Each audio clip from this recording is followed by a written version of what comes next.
अस्सलाम वालेकुम viewers, welcome back to my YouTube channel daily tips with Asma.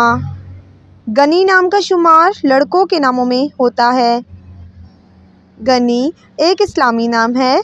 गनी नाम की इब्तदाई तारीख अरबी ज़बान से निकलती है। गनी नाम के लड़कों के लिए खुशकिस्मत नंबर 7 माना जाता है। गनी नाम का मतलब है सखी और मालदार।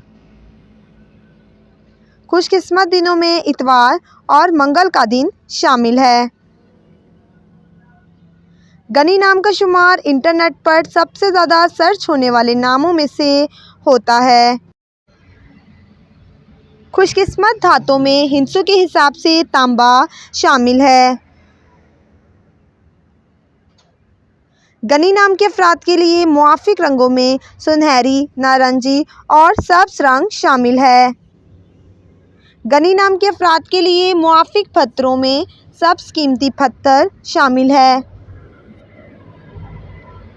फ्रेंड्स, अगर आप अपने नाम का मतलब जानना चाहते हैं तो कमेंट बॉक्स में अपना नाम लिखें। इंशाल्लाह हम आपके नाम की वीडियो ज़रूर बनाएंगे।